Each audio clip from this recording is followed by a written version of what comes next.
Bonjour à tous et bienvenue dans ce tutoriel réservé à Inkscape concernant les formes. Donc voilà, j'ai déjà ouvert le logiciel. Donc ce que vous pouvez voir par ici sur la fenêtre principale, c'est donc la fenêtre qui va s'ouvrir à la base sur Inkscape. Bon, normalement, vous avez une fenêtre dans ce genre-là qui va s'afficher, donc avec une toute petite feuille de travail. Donc ce qu'on va faire déjà, c'est qu'on va l'agrandir. Donc on appuie sur la touche 5. Voilà qui est fait. Maintenant, ce qu'on va faire, c'est que, par exemple, ici, on va vouloir créer une forme, genre, par exemple, on va dire un carré. Hein. Donc on va cliquer sur le carré, évidemment. Donc votre carré, on voit qu'ici, en haut, vous avez du remplissage et du contour. Donc le remplissage, effectivement, c'est ce que vous aurez à l'intérieur de votre carré. Et le contour, c'est ce que vous aurez autour de votre carré. Voilà. Ce qui est à peu près normal. Donc ce qu'on va faire, c'est que donc je vais créer mon petit carré.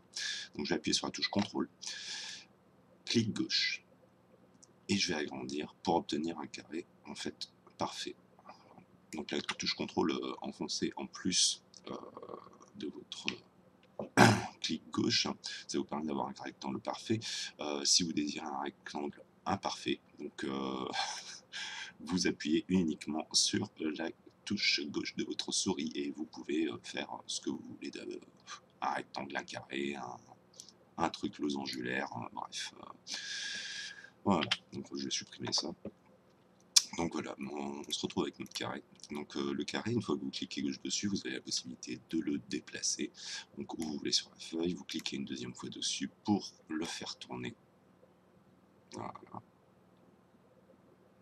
Mais vous avez aussi la possibilité de le faire tourner par incrément de 15 degrés. C'est-à-dire, vous appuyez clic gauche sur une des petites poignées. Vous appuyez sur la touche CTRL et c'est magique, ça tourne tout seul de 15 degrés à chaque fois. Et voilà. Hop. Mais bon, ça nous intéresse pas trop aujourd'hui. Donc, je vais rester sur mon petit carré. Donc, j'ai décidé que ce petit carré, je voulais pas qu'il ait des angles tout à fait droits. Donc, je vais le sélectionner. Je vais zoomer en faisant CTRL avec la petite molette vers le haut. Hop. Et je vois qu'ici, j'ai un petit rond. Alors, le petit rond vous permet d'avoir une forme un peu plus arrondie. Voilà. Donc là, j'ai appuyé sur la touche CTRL, donc j'ai deux petits ronds qui se déplacent. Par contre, si je n'appuie pas sur la touche CTRL, je peux en déplacer qu'un seul.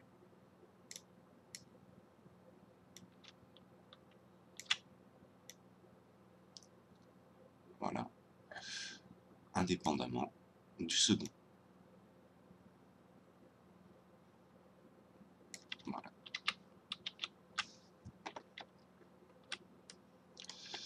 Maintenant, il existe d'autres techniques. Donc je vais toujours, avec mon carré, la sélection ici, je vais faire chemin, objet en chemin, ou maj CTRL-C. Voilà. Maintenant que mon objet est en chemin, je vais cliquer ici sur éditer des nœuds ou des poignées de contrôle. Je clique ici et vous voyez, mes petits carrés et mes petits ronds sont devenus des losanges. Donc ce que je peux faire avec ça au jour d'aujourd'hui, je peux prendre un des côtés et le tirer où je veux. Et si je veux garder une forme toujours droite, je clique, j'appuie sur CTRL et vous voyez, je peux me déplacer uniquement horizontalement.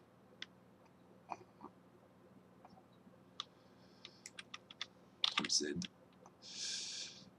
Et ici, idem, je clique sur un point d'ancrage, j'appuie sur CTRL, je me déplace horizontalement. Et si je n'appuie pas sur le CTRL, eh bien, je peux faire ce que je veux avec une petite perspective, tout ça. Ça peut nous permettre de faire quoi?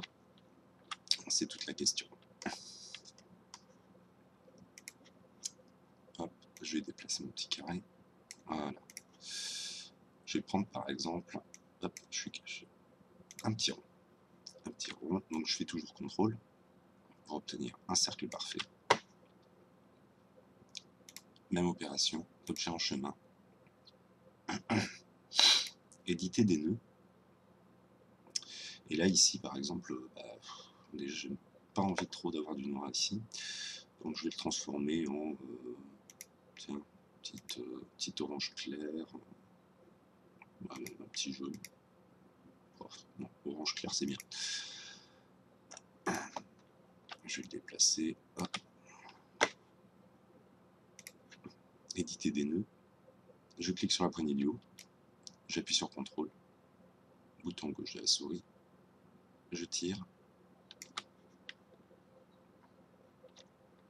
Et j'obtiens par exemple bien ce qu'on pourrait qualifier d'un œuf. Tiens, ouais, ça va être un œuf. Tiens. Je vais retourner sur mon cercle.